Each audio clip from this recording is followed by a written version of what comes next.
Bem-vindo ao canal da Clínica Facton. Estaremos fazendo uma entrevista de extrema importância no momento devido à pandemia de dengue que acomete o Brasil.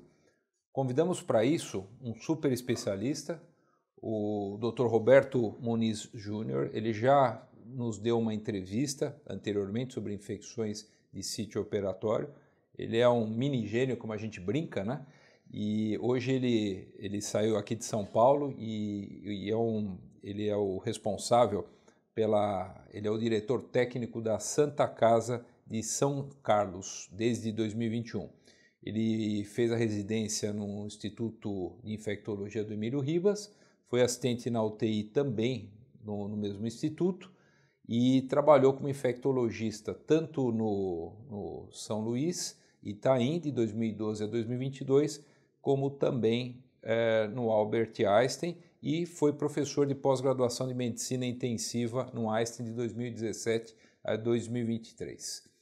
Roberto, eu queria te agradecer, você está numa correria danada aí na diretoria do hospital, eu sei que não é fácil, mas eu acho que é um tema tão importante, eu acho que precisa de tanto esclarecimento, que eu vejo falando muito pouco na TV sobre o que a gente deve fazer e como é que a gente deve conduzir esses casos. Então eu acho que é o momento do canal e de médicos como você trazer um pouquinho de luz para esse tipo de situação. Obrigado mais uma vez, viu, Roberto? Sempre um prazer, sempre um prazer. Roberto, vamos lá, o que é dengue? Dengue é uma doença viral transmitida pelo vírus da dengue, né? A gente tem aí alguns subtipos de vírus e onde a principal forma de contágio é através de um vetor, o mosquito, né? O Aedes aegypti, mosquito absolutamente adaptado às nossas dependências urbanas, principalmente, convive com o ser humano há muito tempo e é uma doença que é endêmica no nosso país, né? Significa que ela está presente em todos os momentos do ano e, por vezes, acaba evoluindo com epidemias. Entendi. E agora, Roberto, existe uma diferença entre dengue clássica e dengue grave, que seria entre a dengue hemorrágica, né? E aí tem uma diferença importante em termos de letalidade. Me explica um pouquinho melhor sobre isso. São formas de diferentes apresentações da mesma doença, né? A dengue clássica e a dengue hemorrágica são a mesma doença. Na maioria das vezes, o que a gente vai ter é uma dengue clássica, que é aquela doença que nós temos febre alta, dor no corpo, né, principalmente nas articulações, dor atrás dos olhos, né, a cefaleia retroorbitária. Para uma infinidade pequena de casos, a gente vai ter as manifestações hemorrágicas da doença, né, com sangramentos que podem ser de pequena monta, bem sangramentos pequenos, como gengiva na hora que você vai escovar o dente, ou eventualmente pequenos outros sangramentos, sangramento urinário também de pequena quantidade, até eventualmente situações mais ameaçadoras à vida, que é o que a gente chama de dengue hemorrágica, o choque do dengue, né? Que nesse caso são onde o paciente perde muito volume, muito líquido do que está dentro da veia, mesmo das artérias, tudo mais, para o terceiro espaço, né? O terceiro espaço que a gente chama então as ascites, os derrames pleurais, tudo mais. Sangramento efetivo, né, hemorragias de forma muito importante não acontecem no dengue de forma tradicional, mesmo no choque hemorrágico da dengue, né? É essa perda da água que constitui parte do nosso sangue que faz com que essa doença seja ameaçadora. E me explica uma coisa, você pode ter dengue hemorrágica no primeiro contágio ou você tem que ter tido um primeiro contágio e no segundo que você vai desenvolver a forma mais grave? A forma hemorrágica da doença é efetivamente muito mais frequente quando você tem o segundo, terceiro, quarto contágio, né? Mas isso não significa que a forma hemorrágica não possa acontecer da primeira vez. Tudo vai da quantidade de vírus, da facilidade com que esse vírus consegue se replicar. A dengue hemorrágica acaba sendo mais comum nas segundas, terceiras infecções, Por causa da nossa própria resposta imunológica, que é feita para um subtipo do vírus, né? Como a gente falou, existem 4 subtipos de vírus. A resposta é feita para um subtipo de vírus, né? A nossa resposta imunológica. E quando você é infectado por um segundo sorotipo, essa resposta ela acaba amplificando a reprodução desse vírus, fazendo com que a quantidade de vírus circulante no organismo aumente de forma mais importante, e daí vem então as manifestações hemorrágicas, a forma grave, né, nessa amplificação. Mas se da primeira vez esse vírus ganha terreno e consegue se replicar de forma muito importante, você pode ter dengue hemorrágico logo de cara. Mas é raro, graças a Deus. Você tem seria de subtipo de 1 a 4, né? E aí explicaria essa característica cíclica da doença de aparecer a cada 3 a 5 anos, quer dizer, a população se contamina, cria-se a imunidade, depois vem um novo subtipo e aí vai aparecendo que o transmissor é o mosquito Aedes aegypti no Brasil, né? É isso? O que a gente tem aqui no Brasil circula muito mais o vírus 1 e 2. Né? Esses são os mais frequentes dentro da nossa epidemiologia. E eles vão invertendo aí num período de 4, 5 anos quem é mais, quem é menos. E aí, obviamente, eu tenho um período onde o 1 está mais acima. Então as pessoas se infectam com 1. Aí você tem um período onde porque já tem todo mundo infectado, ele vai acabar abaixando, dá espaço para o 2 aparecer um pouco mais. Aí você tem uma nova epidemia, tudo mais aí que vai. Neste momento, nós temos circulando no Brasil o vírus subtipo 3. Essa é uma informação que a gente tinha combinado, né, de trazer. Esse é o subtipo 3 está circulando. É um subtipo que não circula no país há 15 anos. Então, na verdade, nós temos uma massa de pessoas que estão suscetíveis a esse vírus. E isso explica a importância do momento epidemiológico que a gente está tendo com essa epidemia tão importante. Hoje são 5 milhões de casos de dengue nessa epidemia. É a pior epidemia de dengue que o país já viu. Entendi. Isso explica. Então você deu a explicação que a gente queria entender o porquê que está tão grave. Então é o subtipo 3 que as pessoas não tinham imunidade ainda. Ninguém tem imunidade. Roberto, quais os sintomas, quais as fases e qual que é o sintoma de preocupação? De repente eu fiquei mal. Eu já sei que eu acho que eu estou com dengue. Me explica isso aí. O que é muito importante, né, e eu sei que a gente vai falar disso depois, dengue se confunde com uma série de doenças, é assim, em geral, você se infecta após a picada do mosquito. E de 5 a 7 dias, esse número 7 é meio cabalístico nessa doença, de 5 a 7 dias é o período de incubação. Então você vai estar assintomático durante este período. Aí no 7º dia, você estava bem no momento seguinte vai aparecer uma febre alta, em geral de 38 a 39 graus, às vezes 40 graus, associado às outras manifestações como dor retroorbitária, né, aquela dor de cabeça atrás dos olhos, e a dor nas articulações. E, em geral, esta febre ela é resistente ao uso de antitérmicos. A pessoa toma sua Novalgina, seu paracetamol, seu ibuprofeno, essa febre cai para 37, 37,5, ficando ali nesse estado subfebril para dali a algum tempo após a passagem do efeito da medicação, 4 horas, 5 horas, a febre volta então aí com toda a força, e a gente até orienta, né, que o paciente tome esses antitérmicos, vai intercalando eles para tentar diminuir um pouco o tempo e controlar a febre. Mas a principal característica, depois do momento do contágio, é o aparecimento da febre.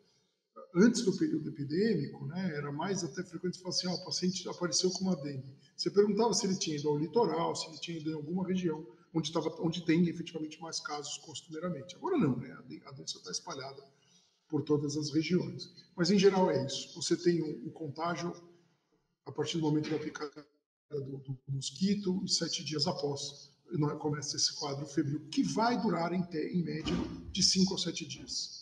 Né?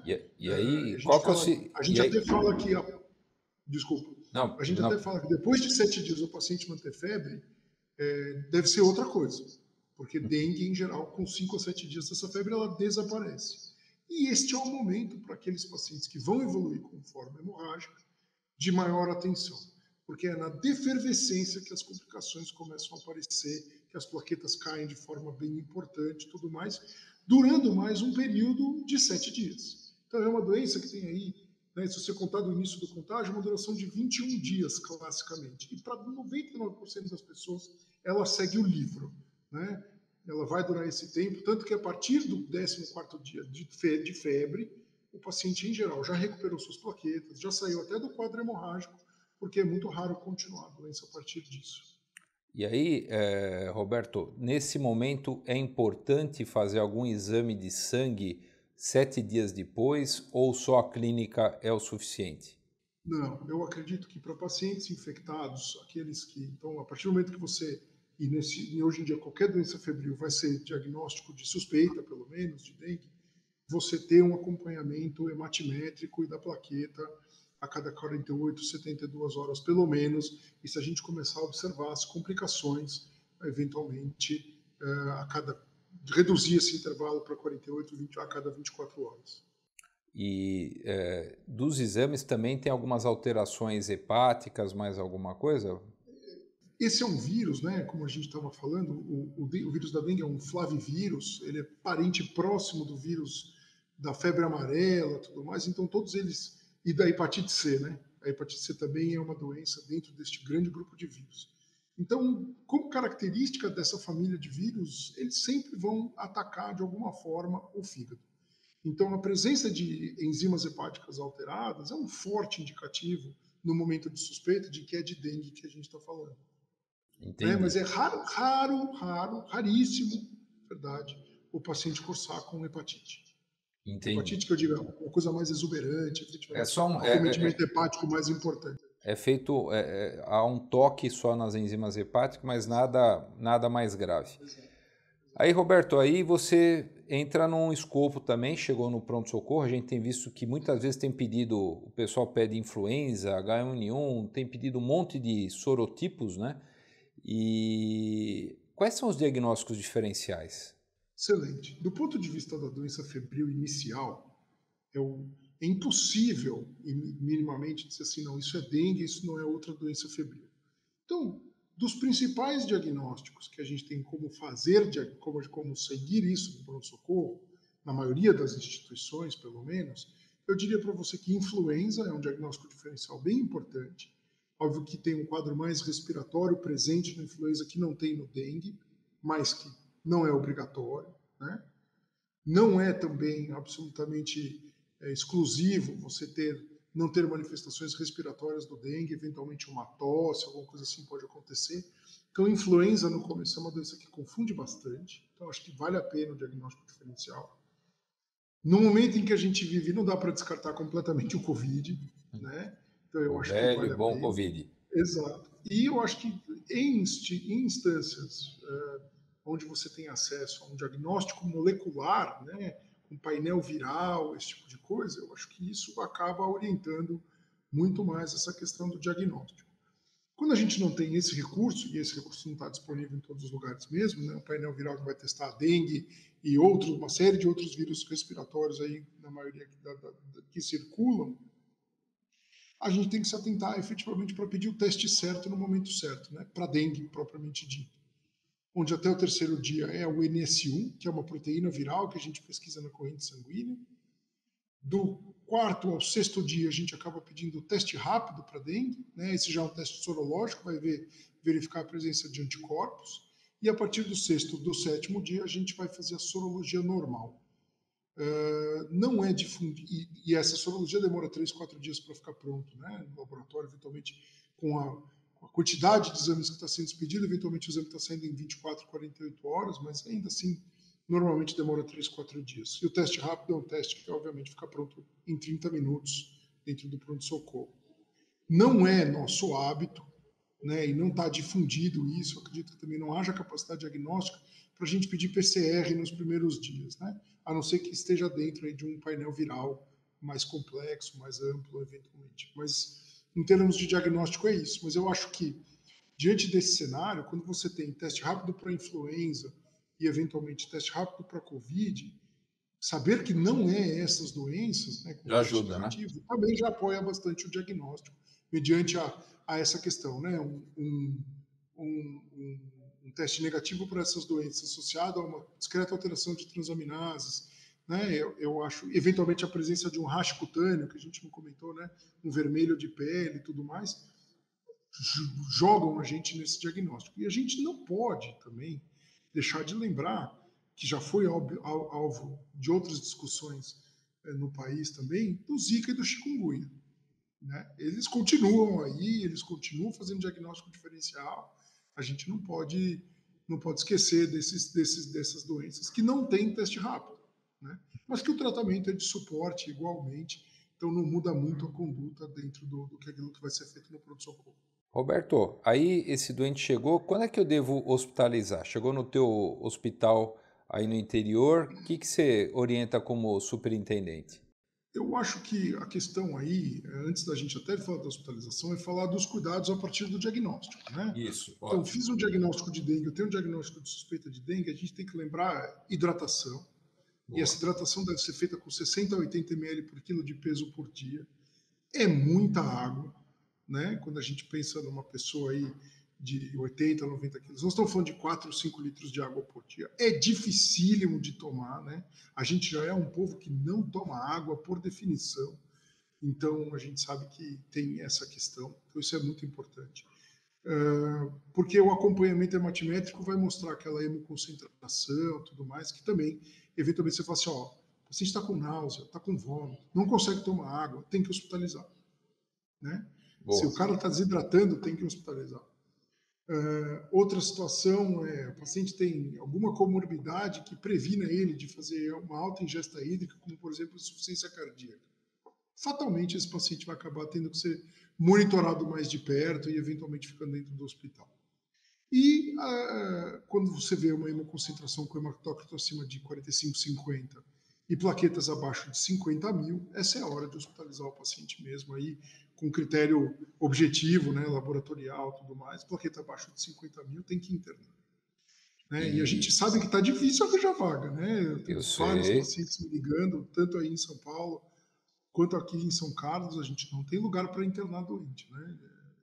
Então, aí esses limites vão caindo arbitrariamente na necessidade de você falar, olha, não tenho como internar, então vou internar a partir de 30 mil plaquetas, tudo mais. E Né? E Roberto, aí, obviamente, a recomendação para o paciente é fique em casa, fica quietinho, né? Porque eventualmente um acidente, alguma queda, alguma coisa mais importante, um pode acidente dar de um automóvel sangramento. pode levar ao sangramento importante. E que remédios que eu devo tomar em casa e que eu não devo tomar de jeito nenhum? Bom, clássico é você não tomar nenhum remédio derivado de ácido acetil salicílico, né? Aspirina tradicional, a gente não deve fazer uso dessas medicações. Aí você vai me perguntar, mas e quem faz uso dessas medicações? Né? A gente vai lembrar que uma dose de aspirina é o suficiente para inibir todas as plaquetas que estão circulando por 7 dias.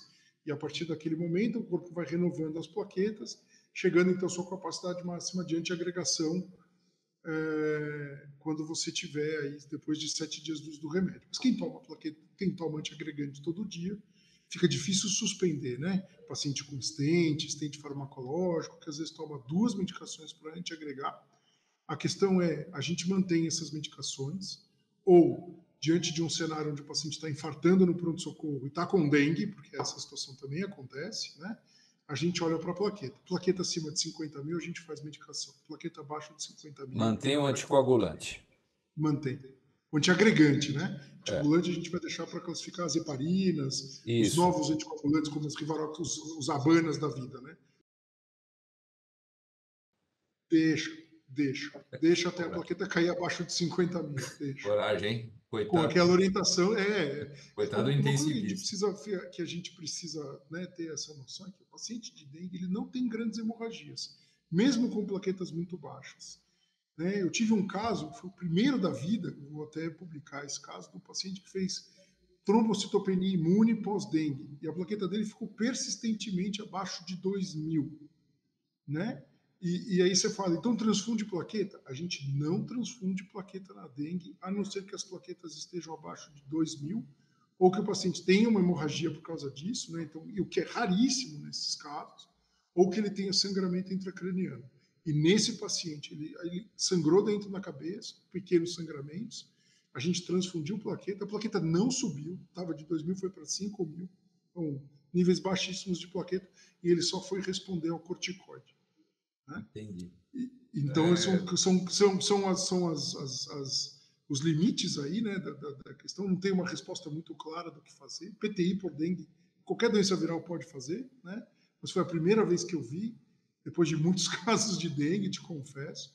Não é um relato clássico na literatura, não é uma doença que classicamente cursa com PTI.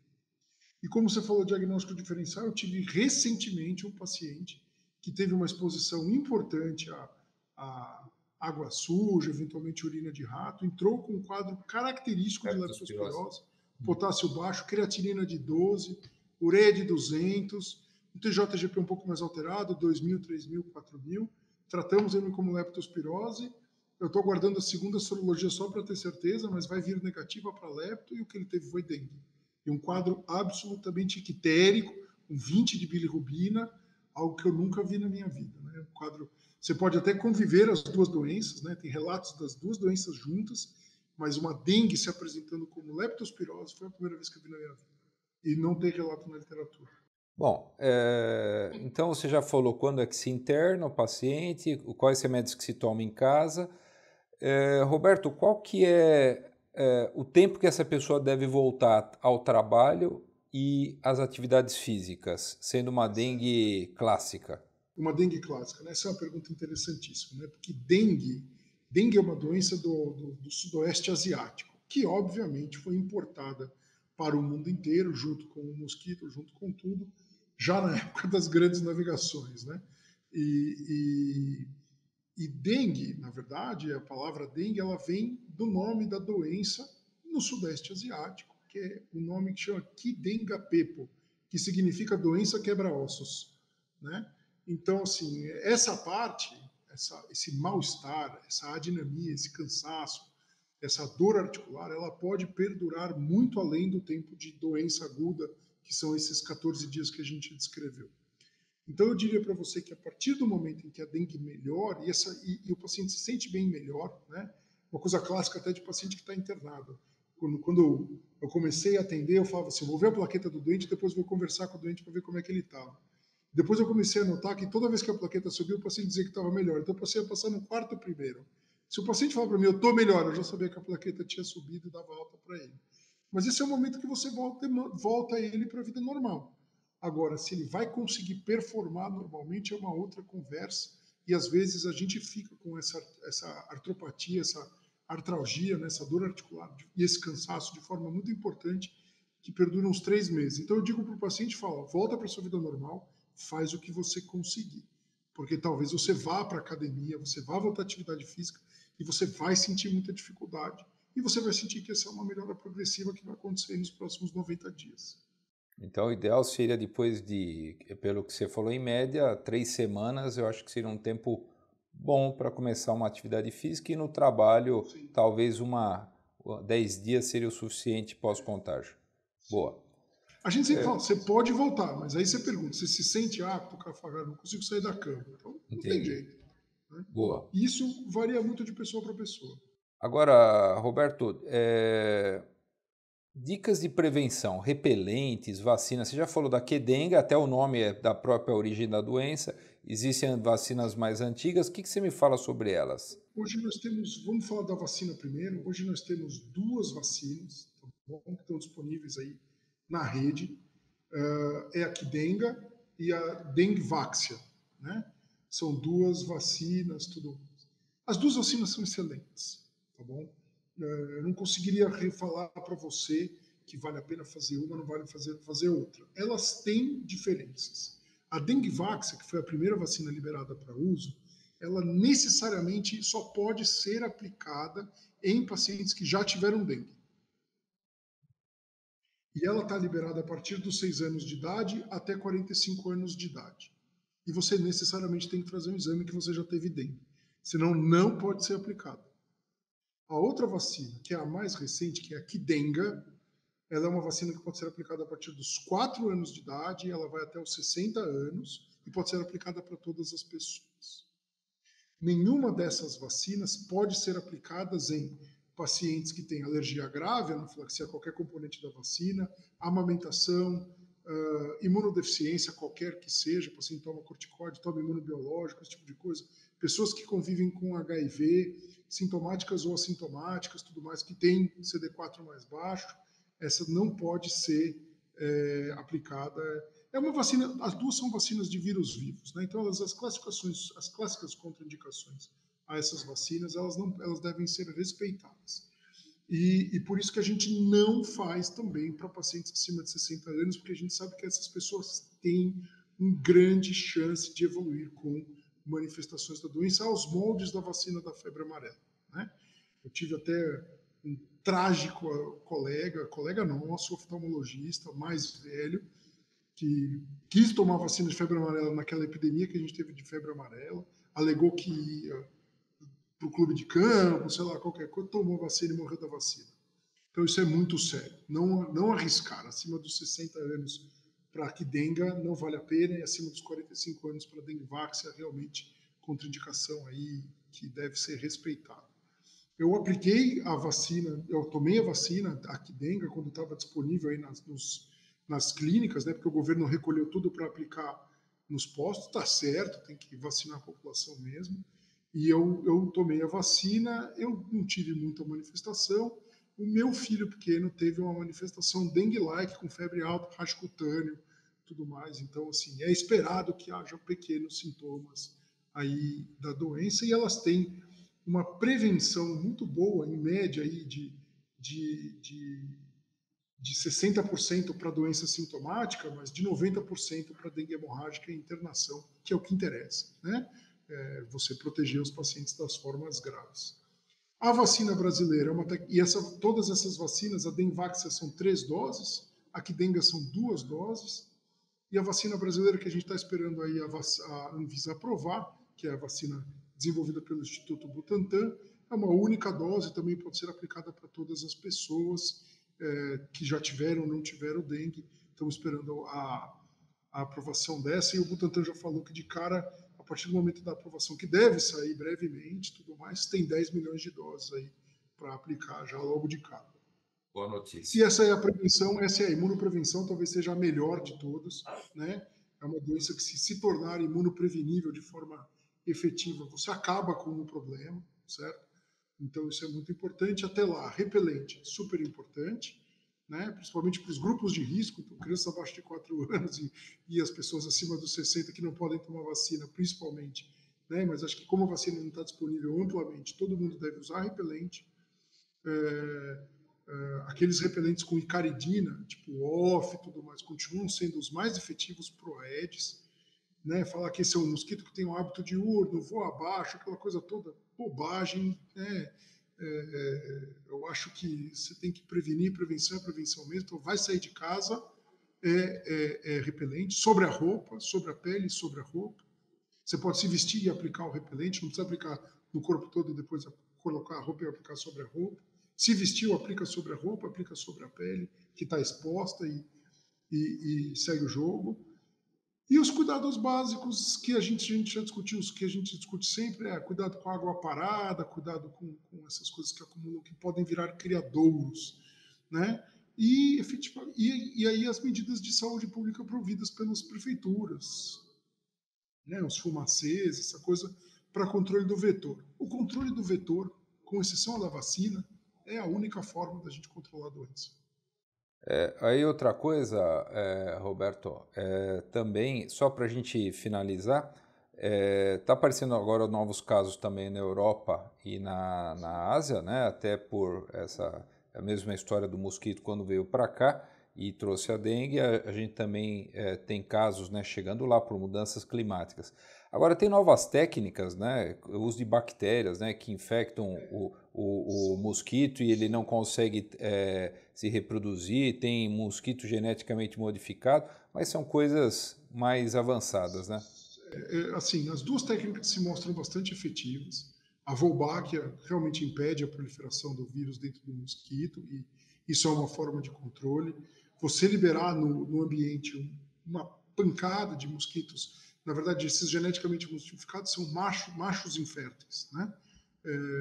Que eventualmente não vão conseguir fertilizar e vão fertilizar essas fêmeas e vão competir com os machos férteis, né? É uma tentativa de controle, mas nada disso é aplicável em larga escala. O que nós precisamos hoje em dia, né, em nível de país, de Brasil, é alguma coisa em larga escala para que isso não ocorra mais. Né? Esses Maravilha. episódios como esse, porque morrer de dengue no século XXI é uma tristeza. Bom, Roberto, eu acho que você deu uma baita aula sobre o assunto, eu acho que foi bastante informativo até para quem é médico, quem tem que lidar com esses casos, para os pacientes. Para variar, você deu um show. Queria te agradecer o teu tempo curto, você está aí com a meninada aí passando visita, cuidando da parte administrativa, né, do hospital. Boa sorte, porque eu sei que aí a coisa está difícil também. E agradecendo mais uma vez aí teus conhecimentos, viu? Um grande abraço para você, viu, Roberto? Para você, Ligor. Sempre um prazer. Um abraço. Tchau. Tchau.